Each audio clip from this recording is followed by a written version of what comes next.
How's everybody doing today? Good? Everybody excited? We're going to talk about terrorism. Hello to all the people watching on the web right now. I have not lost it yet. I'm Steve Clemens. I direct the National Security and Foreign Policy programs here at the New America Foundation. And lots of folks are watching right now over our New America website and the Washington Note website, where I occasionally hang out in a virtual way, some of you know. And I'm really excited about today's program. I took last week off and went out on the Caribbean on a boat and disconnected as much as I could. I heard little flurries about Joe Biden's stuff in Israel and here and there, but I largely ignored this town and what was going on. But I did spend 67 cents a minute playing on the internet with Bob Pape's new website and data sets at the what's called the Chicago Project on Security and Terrorism. I don't have it all memorized, but I think it's cpost.uchicago.edu. And I highly recommend, I see Diane Perlman already up there, getting online to check it out. It's a really cool website, and I think it's interesting from an information management perspective writ large, but more importantly on this subject of thinking about how do you disaggregate in an empirical way what has been happening in the field of terrorism, particularly suicide-based terrorism.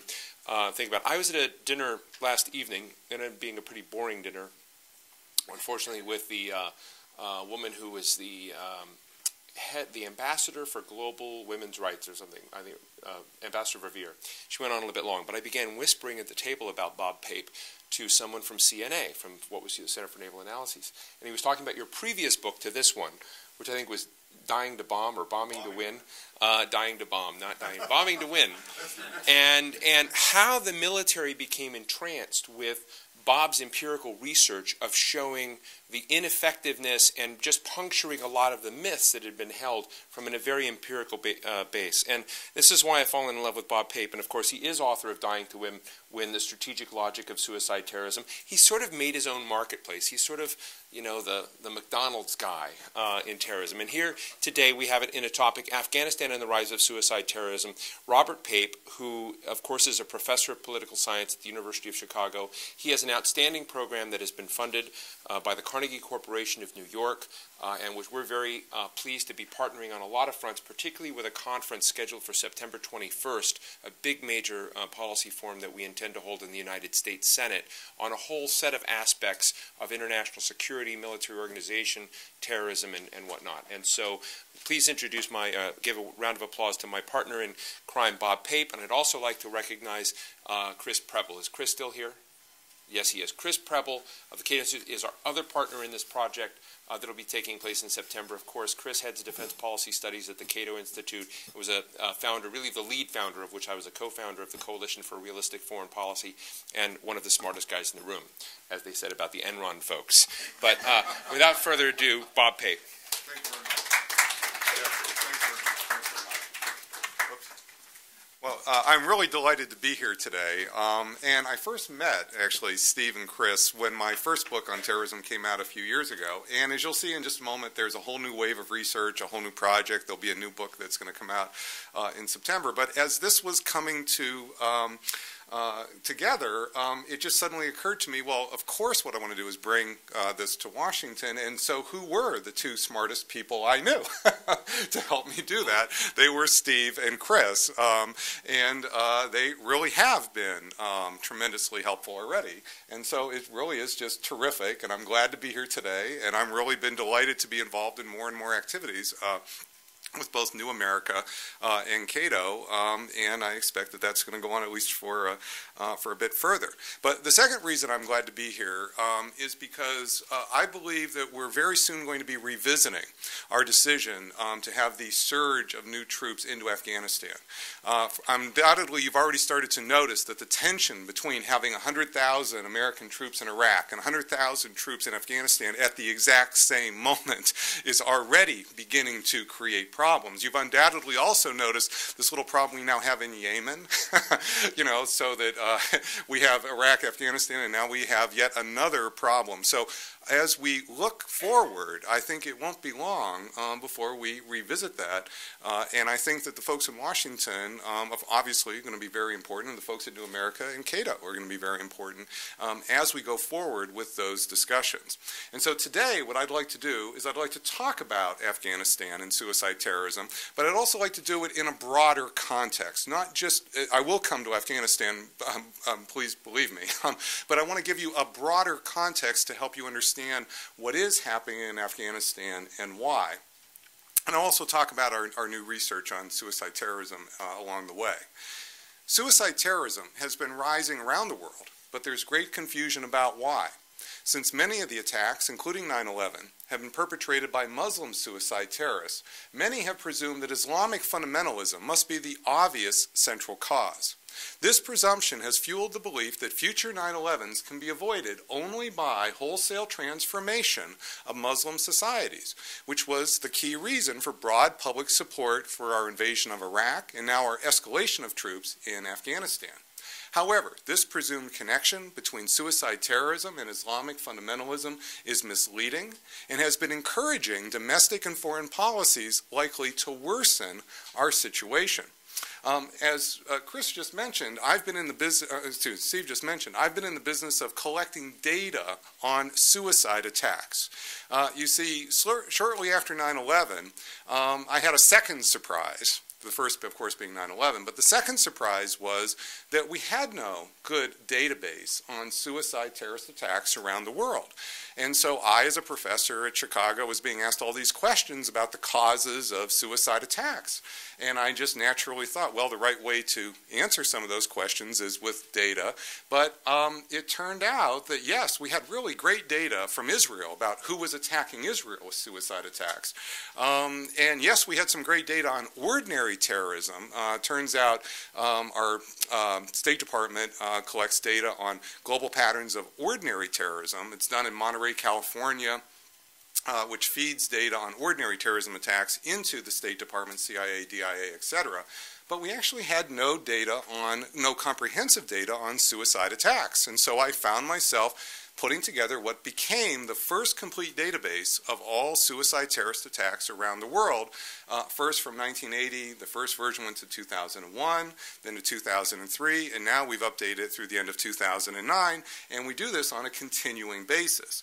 Well, up until now, this database has been, which has been funded by our Defense Department many times, the Navy many times, private foundations, has not been made publicly available, but that's now going to change, and the CPOST website that Steve just mentioned just became up and running, our first beta version just a few weeks ago. And this has the first version of this database now available on the web.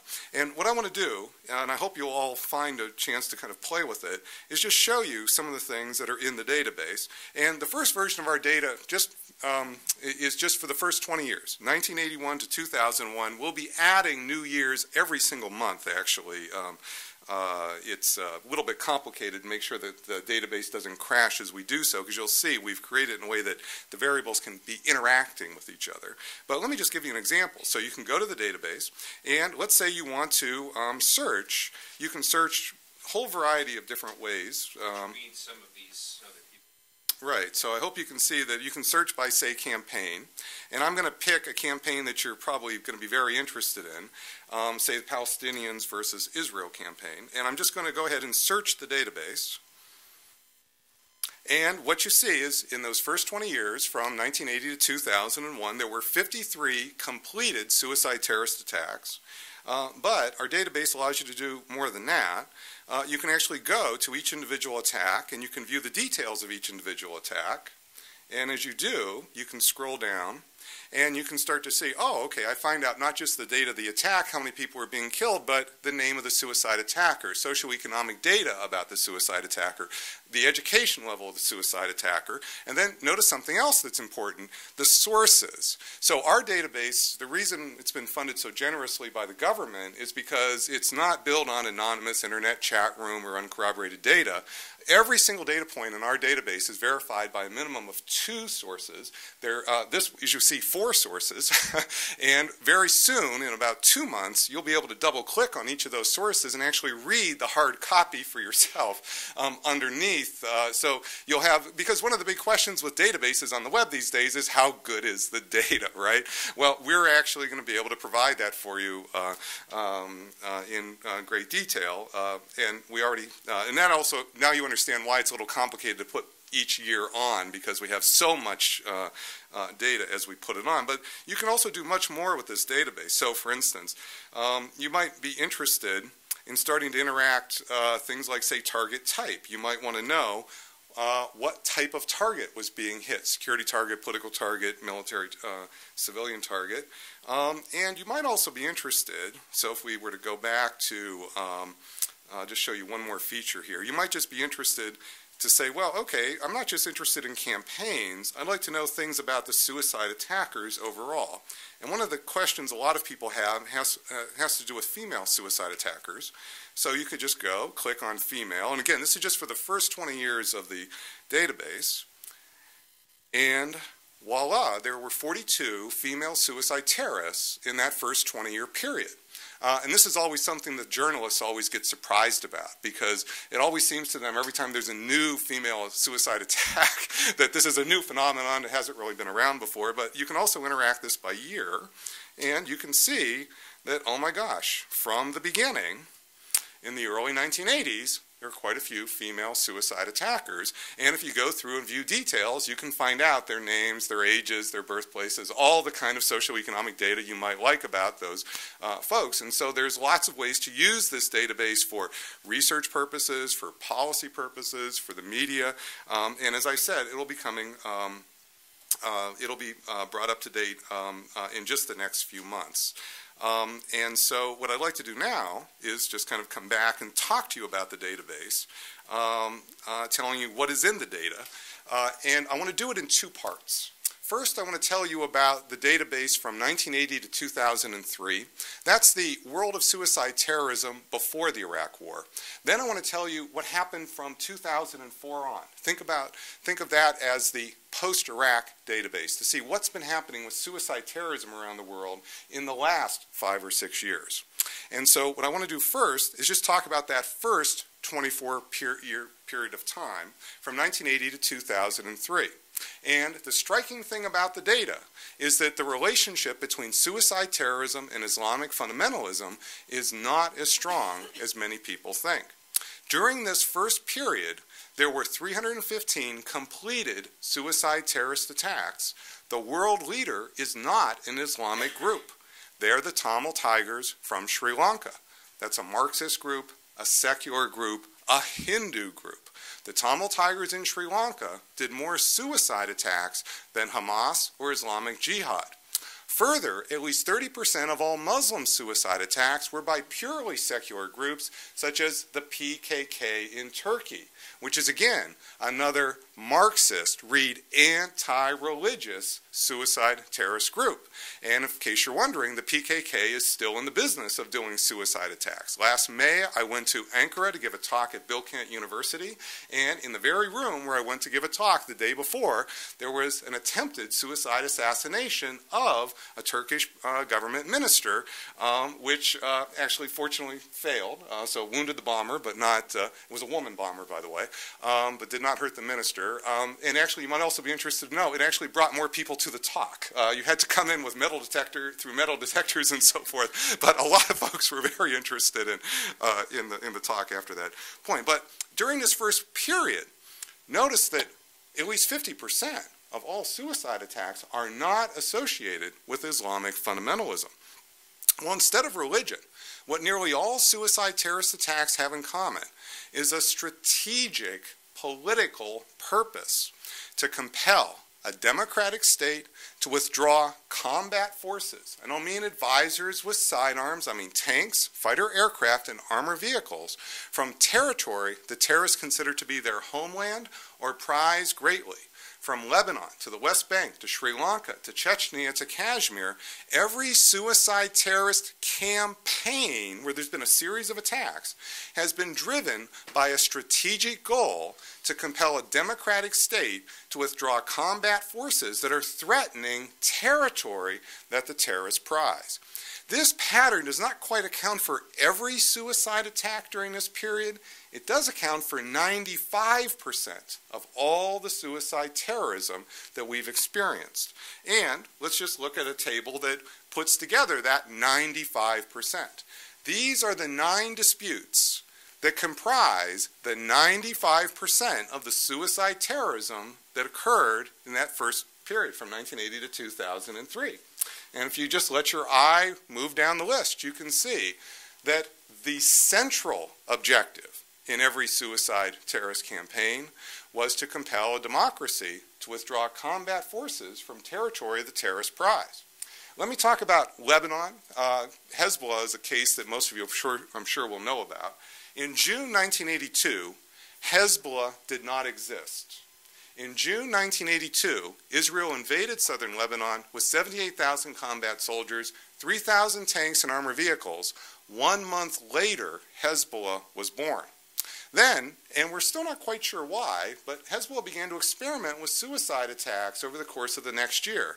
And the 4th suicide attack they did was the famous suicide truck bombing of the U.S. Marine barracks in Beirut in October 1983, killing 241 of our Marines. That same day, they also hit the French, killing 58 French soldiers.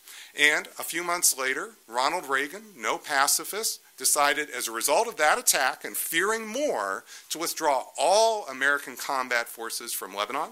The French left with us, and then Israel began to withdraw first in 1986 to just a 6-mile security barrier in southern Lebanon, and then in 2000, Israel left Lebanon altogether. The key point about the withdrawal is that the Hezbollah suicide attackers did not follow the Americans to New York, or the French to Paris, or even the Israelis to Tel Aviv.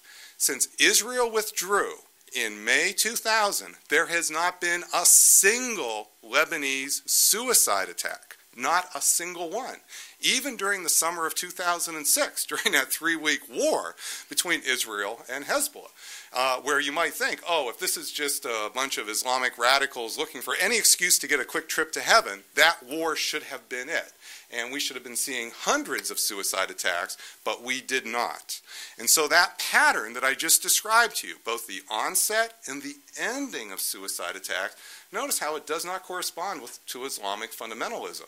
It corresponds very tightly to the onset and withdrawal of combat forces. Now, I could walk through all of those campaigns at that level of detail, but the bottom line is just notice how closely linked foreign occupation is with that outcome.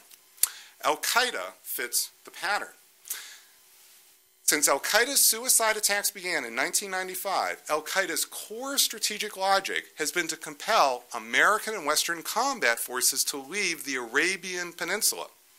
This research was the first to collect the complete set of the 71 individuals who actually killed themselves to carry out suicide attacks for Al-Qaeda from 1995 to 2004.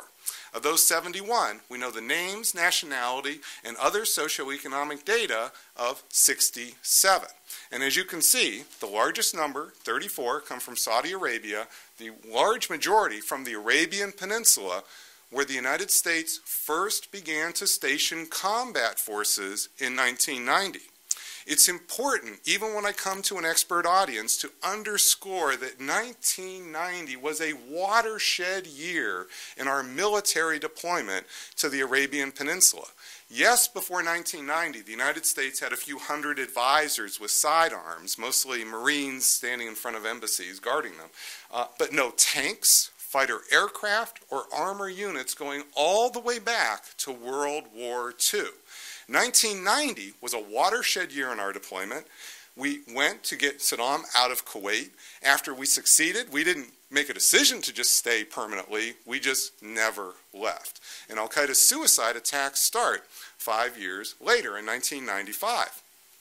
Well, I'm telling you statistically there's a relationship between the presence of our combat forces and the Sunnis who want to do suicide attacks against Americans.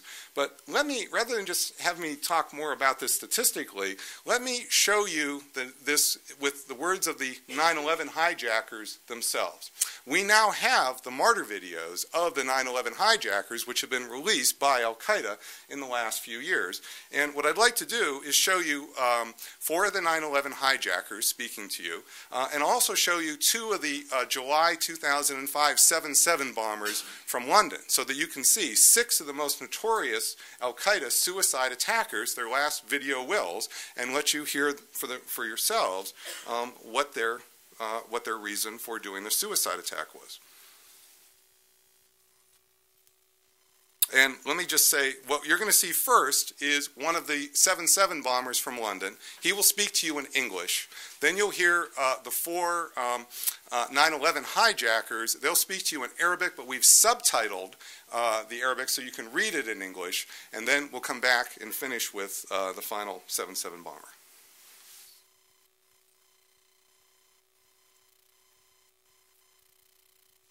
This is how our ethical stances are dictated.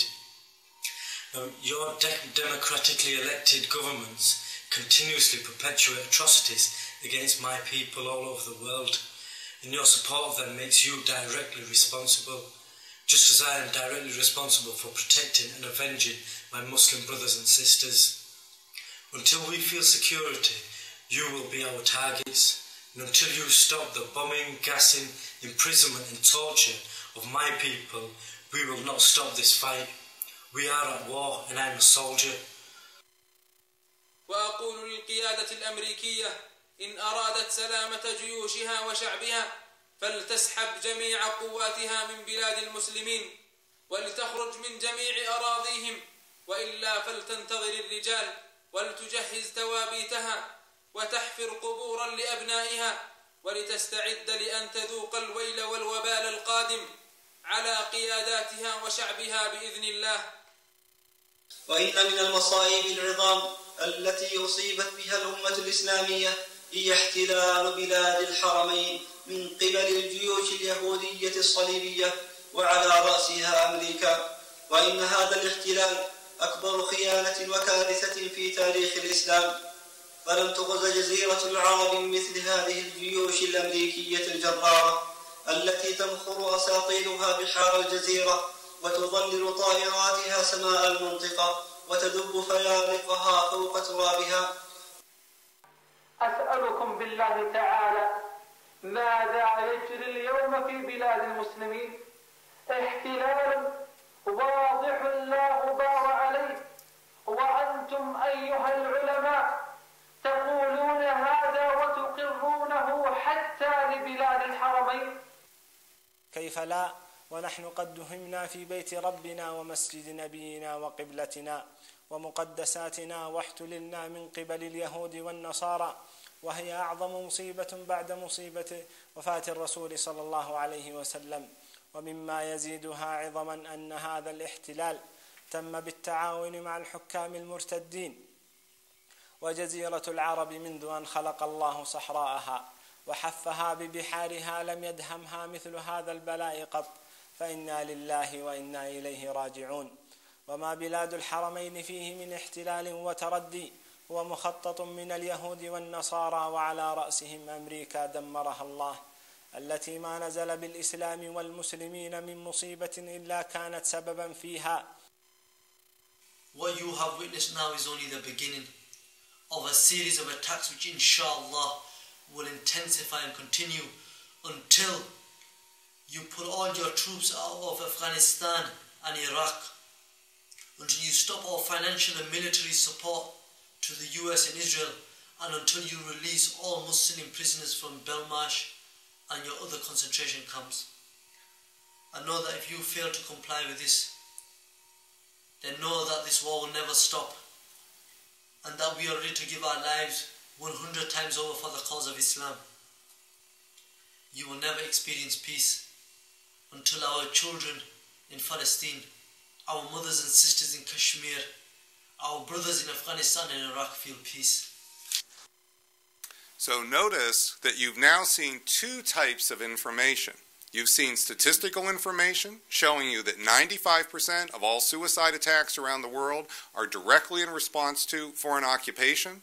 And now we've shown you the motives one by one, and we could multiply this many times, about how the individual suicide attackers are powerfully, personally motivated to respond to that foreign military presence. In a way, it's helpful to think of suicide terrorism as the lung cancer of terrorism. You see, suicide terrorism is not all terrorism, of course, just like lung cancer is not all cancer. But it is the most virulent form of the phenomenon. It kills more people than all the other forms of terrorism combined. It's the type, without the willingness of the 19 hijackers to actually kill themselves, the Al-Qaeda could never have killed 3,000 Americans on 9/11. Further, also like lung cancer, it has specific risk factors that are directly associated with this type of problem. And in this case, that core risk factor is foreign military occupation.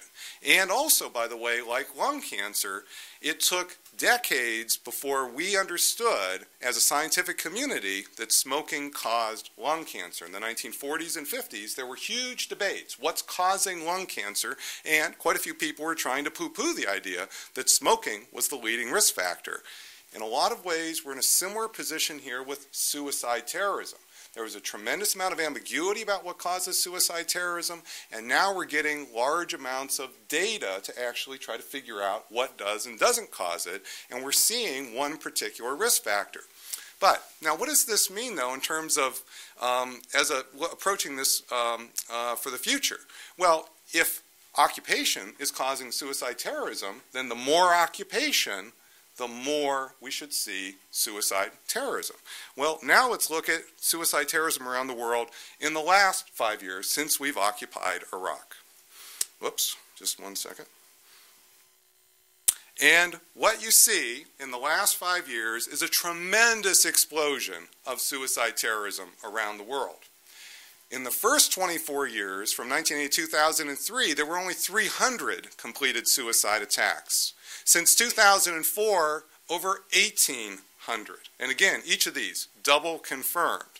And notice, they're not scattered around the world. They are concentrated, obviously concentrated, where we've had the large occupations. Now, most of you won't be surprised, because so many suicide attacks in Iraq have been in the news, to see just how many are there.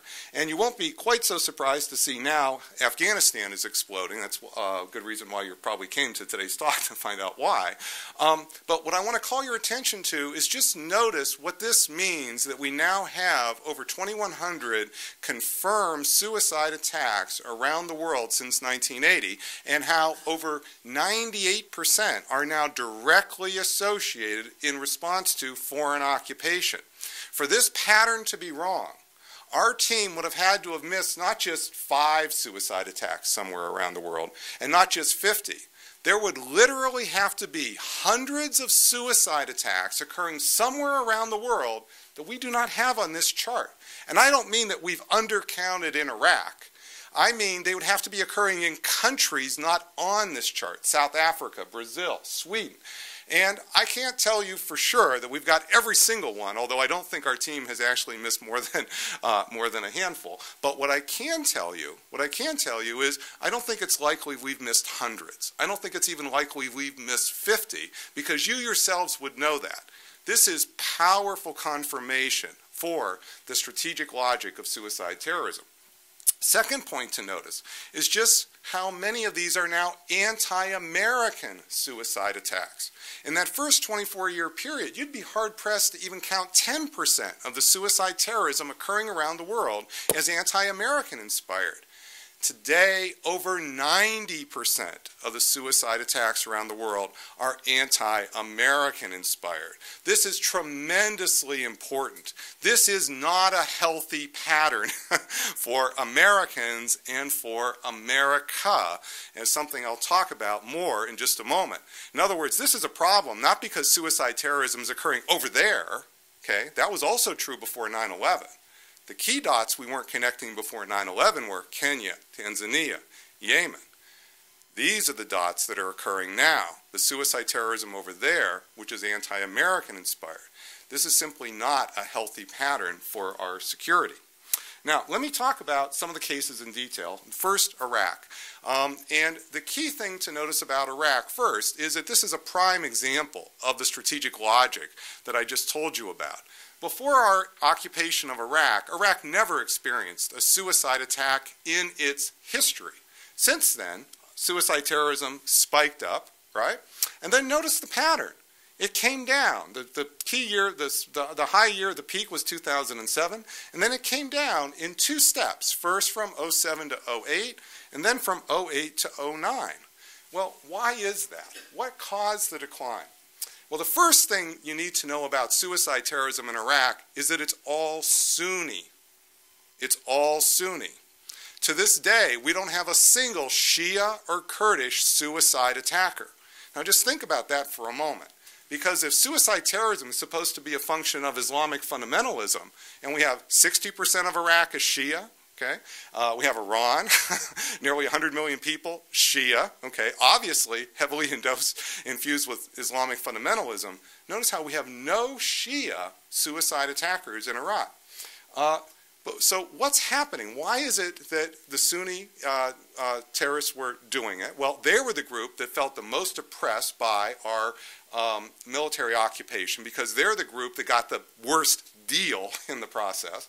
And so why is it that the Sunni suicide terrorism has declined, especially in this two-step pattern? Well, let me talk about each of the two steps for just a moment and help you to see some of the information that we've found out. The first step, from 2007 to 2008, many people instinctively say, well, it's the surge. We did the surge of troops, and the surge of troops is what caused suicide terrorism in Iraq to decline in that first period of time.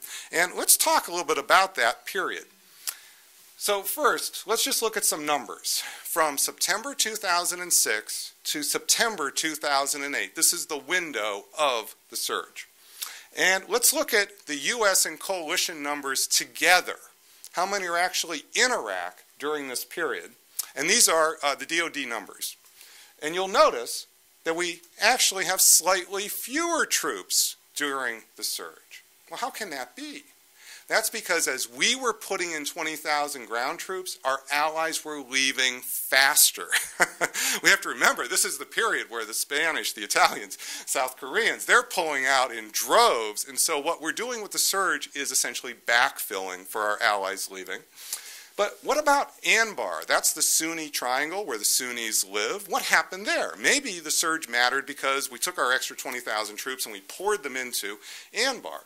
Well, in fact, no, they're virtually the same number, right? So what happened was not that we put in extra troops into Anbar. And moreover, if we were going to follow the Coin Doctrine, we would have had to put about 100,000 troops in Anbar to have really fit the Patraeus 1:50 ratio.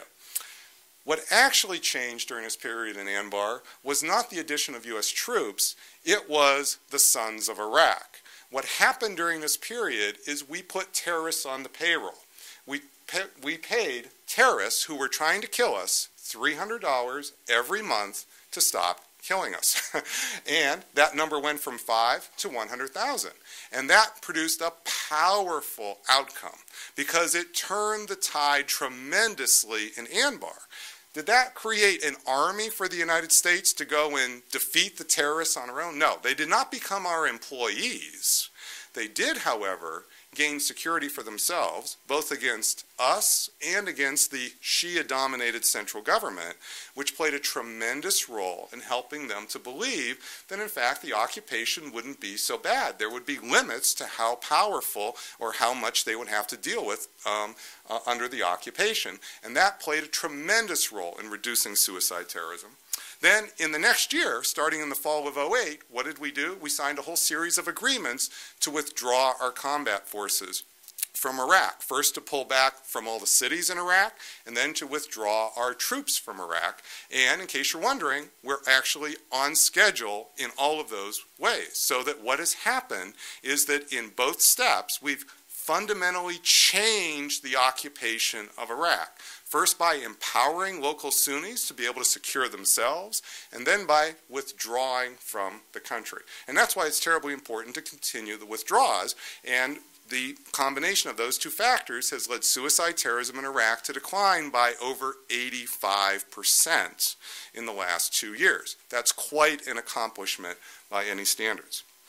Now, Afghanistan. The long-promised Afghanistan. What's happened in Afghanistan? Well, Afghanistan is also a prime example of the strategic logic of suicide terrorism. Before our toppling of the Taliban, there's not a single suicide attack in Afghanistan's history. And then notice the interesting pattern. For the first few years of our occupation, there's almost no suicide attacks. And then suddenly, in 2006, my gosh, we have this tremendous spike up in suicide attacks in Afghanistan. And it stays up, it stays high. What happened in 2006 to cause that change? Why the sudden surge in suicide attacks? Well, the first thing is, let's look at the targets of the suicide attacks. The green are security targets, U.S. and NATO forces. Notice how overwhelmingly they are attacking security targets in Iraq. Hardly any civilian targets, hardly any political targets. So why suddenly in 2006 are they trying to kill our forces? Well, who's doing the suicide terrorism in Afghanistan? We can confirm the identities of 91 of the Afghan suicide attackers. We actually just a month ago were communicating with the majors in Army Intel in Kabul because they had 57 and we had a larger number, and they're dealing with classified sources, we're dealing with open sources, so it shows you that sometimes it's very helpful to deal with open sources. So I really do believe 91 is probably the highest number anybody has in terms of who can identify the Iraqi suicide attackers. But if you look at it, both of those sets, by the way, came up with the same conclusion. Over 90% of the Afghan suicide attackers are Afghan nationals. 5% are from the region of conflict, right, either Pakistan or other areas right next to Afghanistan. Only 5% are from outside the conflict zone. This is not a pattern of a global jihad swirling around the world looking for some place to settle. This is a pattern of regional opposition to our foreign military presence. And in case you're wondering, if I showed you the data for Iraq, you would see the same pattern, or nearly the same pattern, in Iraq.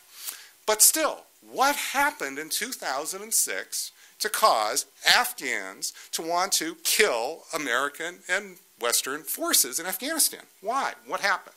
Well, first, let's just look at the increase in combat forces. It's definitely true, we have been increasing combat forces, and that's part of the story.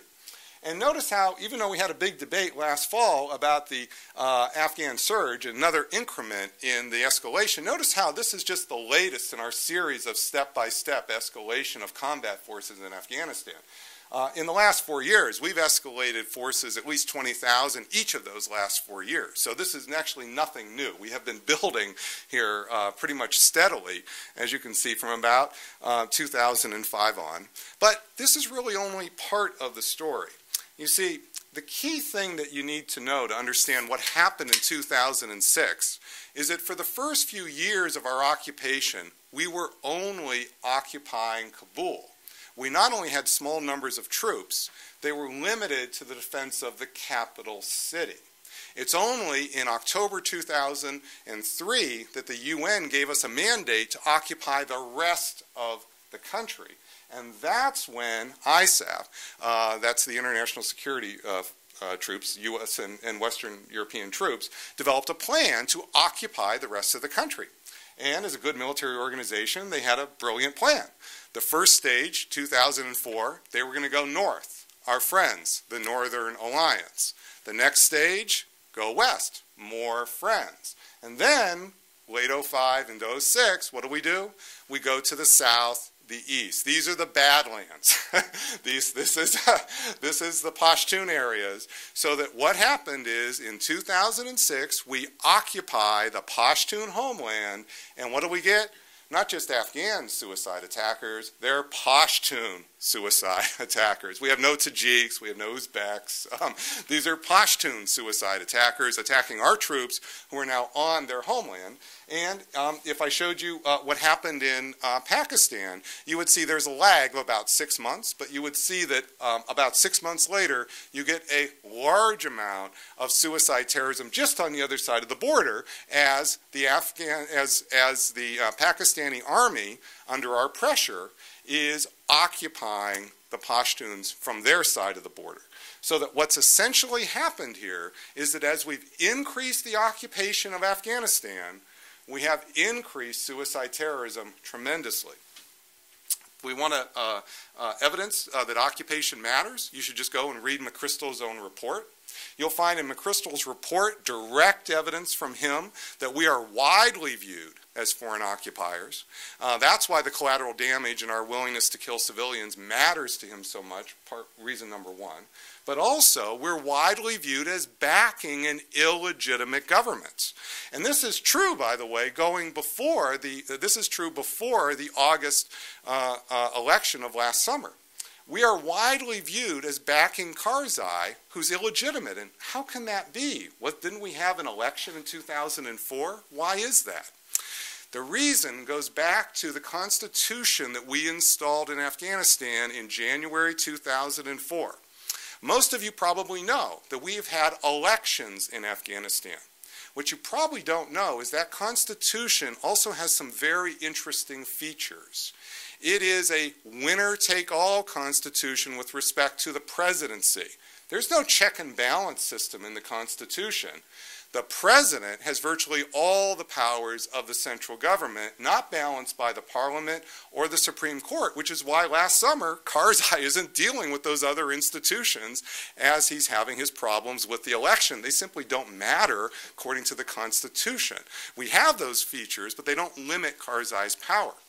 The second key element of the Constitution is that we gave Karzai, the president, the power to appoint the provincial governors and the district governors, which is a little bit like giving Obama the power to appoint the governor of Illinois and the mayor of Chicago.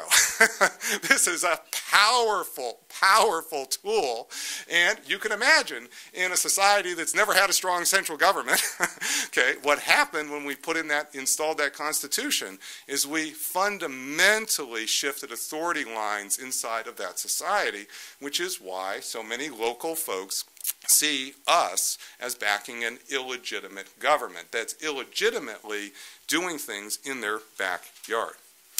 Now, I've explained to you why suicide terrorism is rising in Afghanistan, and you might say, well, okay, this is all still worth it, because what we're going to do with our troops is we're going to put in so many troops, we'll have so much stability in Afghanistan that we're going to be happy at the end of the day. And that, yes, we're paying this price now with this rise of suicide terrorism, but we should put in more troops to stabilize Afghanistan. Well, let's look a little bit at what we've done with the latest round of troops we've put into Afghanistan. And what I've done is I put together a slide which drives some of Patraeus' and McChrystal's folks a little nutty, as they don't like putting them at odds. These, of course, are very close allies. But I'm just showing you, if you took General Patraeus' manual, the famous coin manual, and you identified what is the metric you would need in order to bring stability to Afghanistan.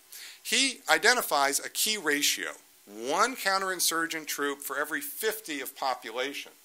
Well, if you apply that just to southern Afghanistan, just to southern and eastern Afghanistan, the Pashtun areas, not even the whole of the country, you can see that even with our surge, we have a tremendous shortfall according to the Patraeus coin threshold. That is, it's not like, oh, what we've done is just put in just enough to bring that confidence, security, and stability to Afghanistan. What we've done is we've put in yet another increment of troops, which falls far short of what we would need for confident security if that's the direction we were going to go. So for me, as I look at this, I don't think it's a good trade. I think what we've done is increase suicide terrorism. That is anti-American suicide terrorism. And I don't think we're ultimately going to get much stability in Afghanistan for that risk. So for me, it's not a good trade. So what do I think we should do in Afghanistan? I think the most important thing we need to recognize is that it's terribly important to reduce our image as a foreign occupier, because that is what's stimulating a new generation of anti-American suicide terrorists. And secondarily, I do think it's important that we prevent a safe haven in the sense of what Afghanistan looked like before 9/11. I think that we can actually do that it's not as difficult as often has been described, and let me just explain why. Before 9/11, yes, Al-Qaeda had camps in Afghanistan, and yes, the Taliban controlled 90% of Afghanistan. But let me show you Al-Qaeda's camp, the key camp in Kandahar in Afghanistan. This is Tarnak Farms. This is bin Laden's key camp in Kandahar before 9/11. What's the key thing you notice about the camp that bin Laden had? It's huge. It's not covert. It's not three little huts. This is not a camp. This is a military base that rivals military bases in the United States.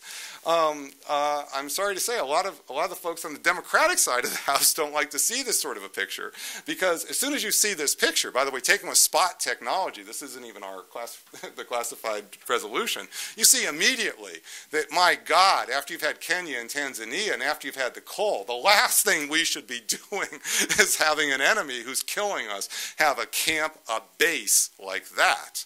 The problem was not that we couldn't find the base. The problem was we didn't destroy the base. It's relatively easy to destroy. And of course, with our overhead imagery and so forth, we can stop many, many smaller levels of bases than this. So I do think that we should stop Al-Qaeda from having camps, anything like they had before 9/11. I don't think it requires a huge army in Afghanistan. Second point is, notice what happened when we toppled the Taliban. In the fall of 2001, the Taliban controlled 90% of the country, not just the capital, not just the south. What did we do? We put in 500 troops, U.S. troops, married that with our air power, worked with the Northern Alliance. Within 6 weeks, we toppled the Taliban, kicked them out of the country, and kicked Al-Qaeda out of the country. The idea that we need to have a 100,000-man army in Afghanistan to prevent the Taliban from taking over Afghanistan, this is just simply not true. It is true that the Taliban maybe controls 10% of Afghanistan or so. We don't want it to control 20%. We should try to contain it. But the best way to contain is not to pour in an army. It's to work with the Pashtuns. It's to do something that we learned in Anbar. It's to build the sons of Kandahar just like we build the sons of Iraq. So what I would do is I would focus on a strategy I called offshore balancing. This would rely on air and naval power and rapidly deployable ground forces, but not onshore ground presence. And I would also transition to this strategy over 2 or 3 years, where at the same time, I would be taking steps to empower the Pashtun population, similar to what we did in Anbar. And even more specifically, I would develop this over about a 3-year period so that we could, say, move to this by, say, the end of Obama's first term, where in year 1, I would just freeze our ground deployment. Year 1, just freeze the ground deployment and focus on empowering the Pashtuns. You might be interested to know, we've actually talked about empowering the Pashtuns since 2003. We just never get around to it. Because every time there's a problem, oh, let's put in 20,000 more troops. 20,000 more troops, right? That's what we're doing today in Helmut. That's what we're planning on doing in Kandahar. We're not really focusing on the issue of empowering the Pashtuns, and what we should do is freeze our troops and focus on that. Then if that works, and what I mean by work is, let's say the Taliban hasn't gained any more ground. It's frozen, contained where it is today. Then in year 2, I would start to redeploy our ground forces that are now in the south and the east that are triggering all that suicide terrorism, and I'd move them to the north and to the west, leave them there for a year. Then, in year 3, if in fact year 2 goes well, again, contain the Taliban, I would begin to withdraw our combat forces out of Afghanistan. Now, as one final point I'd like to make, so far, again, I've been talking about the rise of suicide terrorism. I've been showing you the causes. I've been showing you what's been happening in Afghanistan, but I haven't really linked it to the threat to our homeland. And rather than me do it myself, what I'd like to do is show you how Al-Qaeda links our presence in trying to threaten our homeland. I'd like to show you probably the most famous recruitment video Al-Qaeda has ever done. It's their first major video to recruit homegrown suicide attackers to kill us here in the United States. It's done, the person you're about to see is Adam Gadon, and this video came out in 2006. And just one second, please. It's crucial for Muslims to keep in mind that... Let me just give you a little bit of background on Adam before we start. Those of you who don't know, Adam Gadon is an American citizen. He's 33 years old.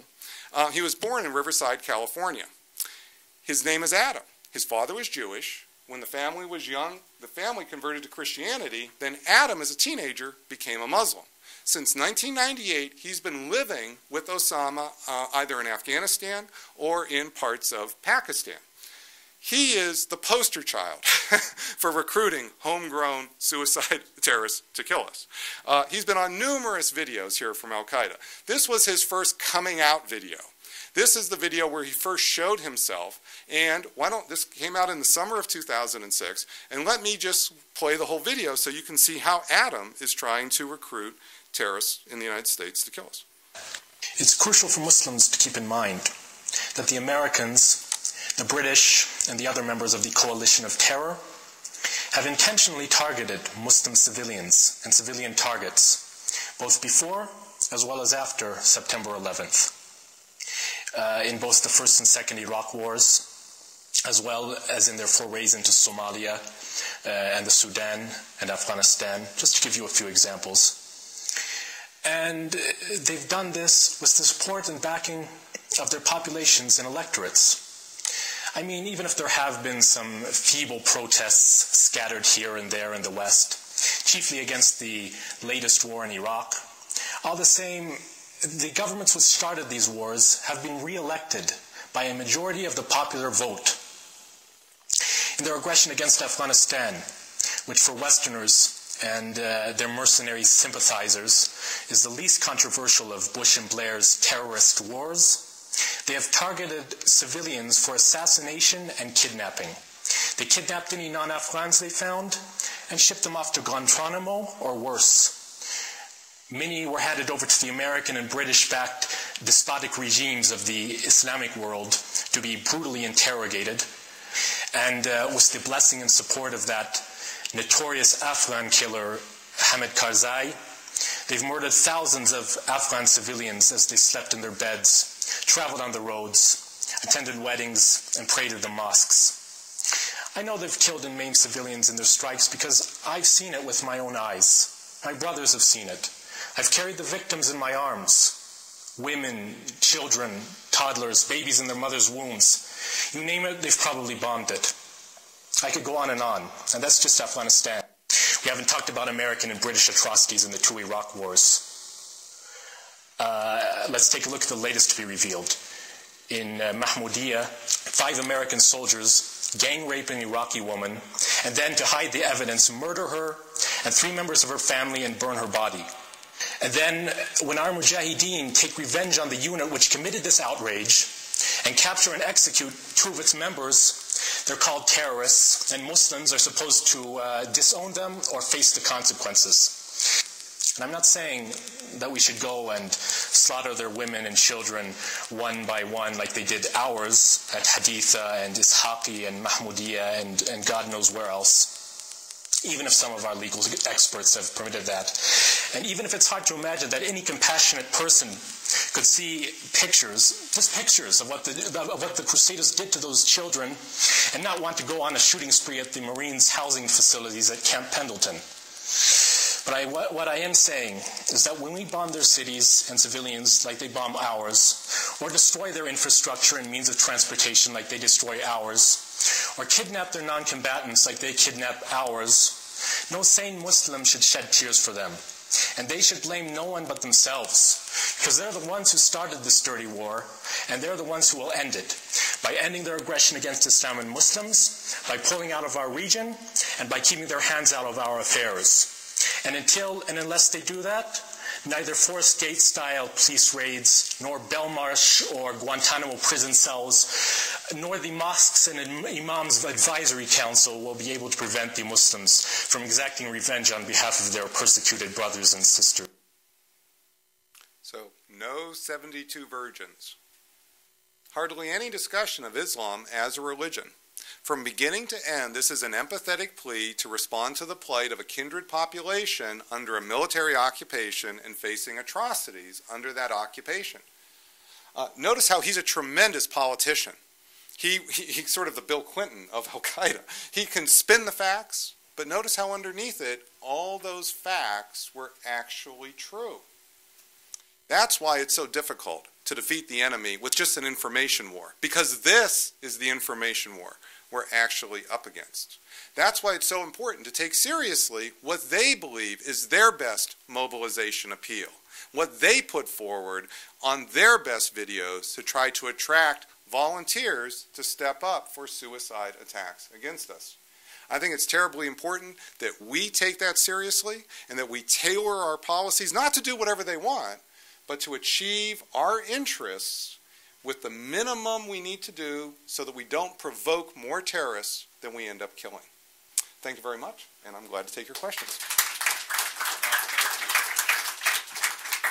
This is one of those kinds of presentations I actually am happy to see went on and on. It was so fascinating and powerful. And it was coincidental and interesting today that earlier we had Jim Glassman, who was George Bush's former Undersecretary of State for Public Diplomacy, talking about strategic communications in Iran in various ways. But I'd like to really open the floor and get a discussion going here in the time that we have left. But I also want to raise a kind of an interesting question that isn't so much about occupation, but is about your friend David Patraeus. Because David Patraeus shocked me this week and this morning. In fact, I'm writing a blog post today about how I'm going to sign up for whatever he wants now, because Patraeus has finally moved away from just talking about the tactical or coin and getting, sort of talking about the broader strategic question, and in particular about Israel-Palestine and how it, we've seen the reports. But he made a statement today that was fairly phenomenal, and it seems to me that he himself is acknowledging these other tectonic forces. He may not be an advocate of your plan to withdraw American troops, but they seem to be, both McChrystal and Patraeus in various ways, trying to lighten the footprint, change the grievance structure, and I'm wondering if you have any comments on that. I very much think that the tide is turning in understanding what's causing suicide terrorism. So when my first book came out, I gave not just a few dozen talks. I gave probably 150 talks to our intelligence agencies. I was just telling NSA, I spoke to 400 of their analysts. I was on the television around the world. And the DOD has paid for this research numerous times. And so it's had some effect inside the intelligence community. But I don't think that it's really quite reached the mainstream. I don't think it's also that's true both in the public. I also think that's true with respect to leaders. And why do I say that? I say that because I just watched what happened with our debate on whether we should have troops go to Afghanistan in the fall. And notice how in Obama's speeches and in the political leaders who discussed the issue, hardly any mentioned, and there's probably not a single mention, what that would mean for the threat to our homeland. And in fact, to the extent they did, they thought that they were reducing the threat to our homeland. When in fact, I think what you really are seeing is the more we occupy over there, the greater the risk of the next 9/11. Well, we've had Hassan. And I don't know if you've noticed the connection here, but the shooting spree that Adam is calling for, okay, very similar to what Hassan is. Yes. So we have Hassan. We also have the Christmas bomber. And I think that those in particular, Steve, what's happening is I think that it's part of the mix, if you would, that I think now today elites, including Patraeus, and I hope more in Washington, are actually more interested in understanding the dynamics than they were even just a few months ago. So it really wouldn't surprise me to, in fact, see Patraeus appear suddenly to take on or be interested in more broad strategic tectonic changes as you describe them. Great, thank you. We'll go to this gentleman here and then over here. Thank you. I'm Ahmaduddin Ahmed with the Minaret of Freedom Institute.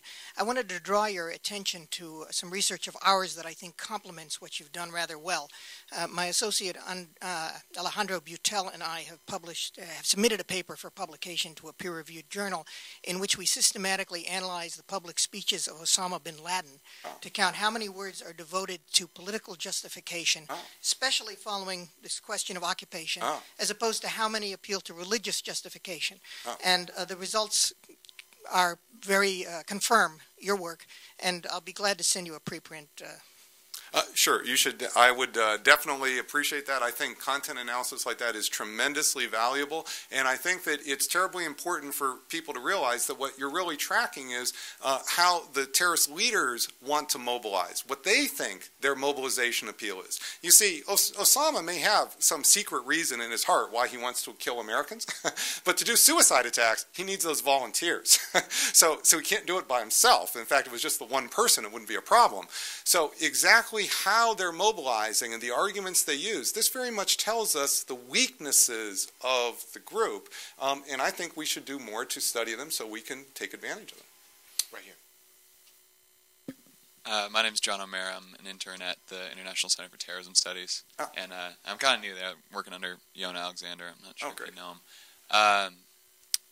So I haven't been involved with the terrorist intelligence community for a long time, so I guess take this with a grain of salt. Okay. But it seems like suicide terrorism now is being put on a pedestal of sorts. So instead of being just another tactic, which is certainly more effective because people get into the underbellies much easier, it's kind of its own thing. It's its own terrorism act necessarily. So instead of being like our smart bombs, they might have super smart bombs because people can talk to other people and then detonate.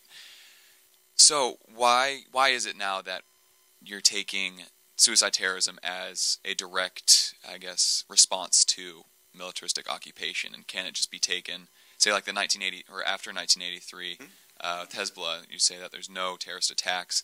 Is it maybe just because it's more efficient to send mortars and rockets over the border than to try and sneak someone through the fences and then detonate on the other side of the border? Yeah, it's very helpful to compare terrorism and cancer.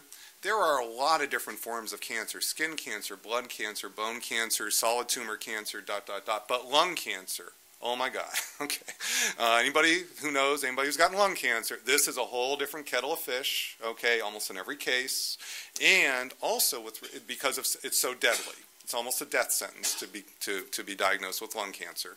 And it has a direct risk factor that we can do something about. That is, smoking really matters with respect to lung cancer, and occupation really matters with suicide terrorism. Now, not just, by the way, the terrorism that we've already seen. So what happened on 9/11 is we married a suicide attacker with an airplane. And that is what allowed for the death of 3,000 people. What happens in the future if Osama, let's say he gets his dream, he gets a nuclear weapon. What's he going to do with that nuclear weapon? He's probably only going to get one, maybe two. He's not going to get 20 of them.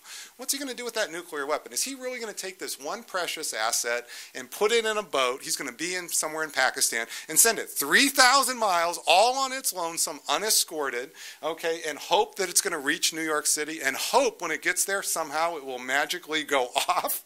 I don't think so. I think he's very much going to want to have suicide attackers associate with that weapon and be connected to it to make sure it goes off as intended, or if it doesn't go off, he gets it back to make it happen again. So I think that the issue of the suicide attack is tremendously important, because that's the force multiplier on any of those mass casualty technologies. So it's not right to think of suicide attack as just another tactic of terrorism. The suicide is that element that's a force multiplier on all those other tactics, and is what makes them so dangerous. And again, it really is the leading killer. Mohammed Qasim in the back. Hi, I'm a Smiley. Okay, so we were the ones who invented suicide asymmetric warfare way back at the time of the Abbasids, because we were persecuted. We were rather an odd sect of Islam, Shia. And the system worked. Certain leaders were wiped out, and they got the message, and we were left alone until Genghis Khan came along. Well, you know what happens then. But it worked after Genghis Khan. Nobody touched us. Okay, finally we end up under the benign protection of the British Raj, and that's where we prospered. But what was, so we hardwired, in our mythology we have this idea that if you hit us, we'll go after you. And the young men will go, nothing to do with religion, it's a community. We're us, So, Mohammed, I appreciate you. It's a little cryptic, so I need you to get to a question. Yeah, okay. So I think you have to understand that this is, I sort of support you, okay? So yeah. This is how you fight back when you are feeling annihilated. Well, let me just say, sir, you're making a good case that suicide terrorism is a weapon of the weak. There's no doubt that suicide terrorism is being used by weak groups who have no other good options, which is why they're going to suicide attack. Historically, what he was talking about were the assassins, the 11th century group who used suicide attack. They were in the mountains in Iran, and they used suicide attack against the sultans to try to keep the sultans from staying away. And what they would do, there were no explosives then, is they would just send a suicide attacker with a dagger to a sultan and put a dagger either in the sultan or a miss in the sultan's pillow. And the sultans actually cut deals with the assassins when that happened. That's actually not the first suicide attacker. The first are the Jewish zealots in Zachari in the 1st century AD, who were under Roman occupation, and what they were an effort to, again, take a dagger, walk up to a Roman centurion in a marketplace, kill him, have the Romans, his colleagues, kill him, and try to start a melee, one of which started the Jewish War of 66 AD, at least according to Josephus, our historian of that war. And so this issue of suicide attack has been around since before the 1980s, but those are the prominent cases. Is that Matthew Ho? I can't see very well. Hey, Matt, great to see you. Yeah, good to be here, and I hope you had a nice time on your cruise, Steve.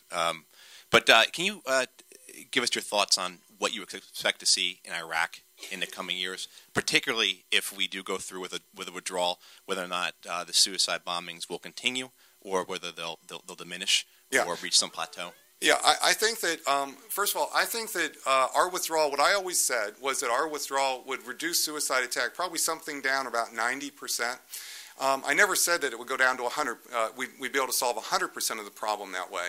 And the reason is because what we have in Iraq wasn't just our occupation, that is Western occupation of the Sunnis. We also have a Shia problem or Shia potential occupation of the Sunnis. The reason I think that you're seeing it decline so rapidly, so much, is because as we empower the Sunnis, they're gaining autonomy and a sense of confidence against both the Americans, but also the Shia-dominated government. And what that means is that, yes, we should continue to withdraw, and if we continue to withdraw, I would expect the suicide attacks to either stay where they are or actually drop even further. But what we shouldn't do is expect that, we can then just cut off the Sunnis and stop providing that economic sustenance, which is the root of their being able to buy weapons, to secure themselves. I think that it may well be we can encourage the Shia government to basically extend resources to the Sunnis, but we shouldn't be depending on that. We should backstop that, and I think we should backstop that is the price that we pay for having conquered a country that wasn't really attacking us. So people say, why should we be committed to Iraq for another decade? I think it's because we actually have an obligation, and that obligation is to help build stability in the country even after our ground troops are gone. Right here in the middle?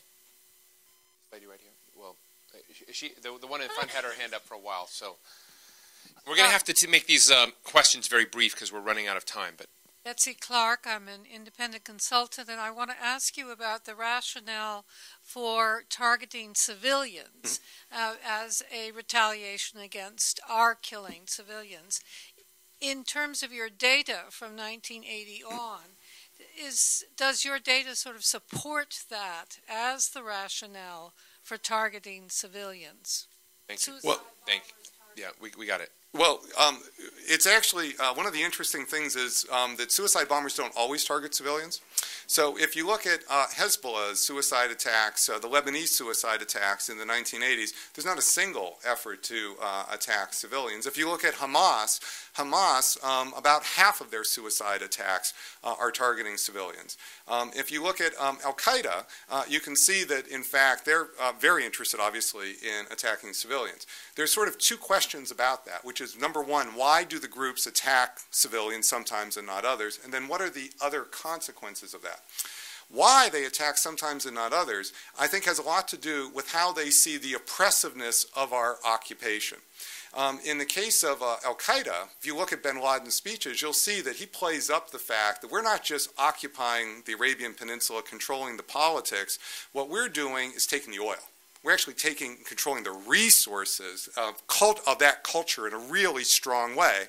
And then what he does is he says, and what Al-Qaeda should do, or any Muslim he believes should do, is attack any American who pays taxes to the American government to exploit those Muslim resources. So he links it rather tightly to that exploitation in a material sense. If you look at the West Bank, the settlers are playing a strong role in Hamas's rhetoric about why it's okay, if you would, to kill Israeli civilians. It's because the settlers are materially taking that territory. So what we tend to see is a pretty tight linkage in their justification for killing civilians and the loss of resources under the occupation. Okay.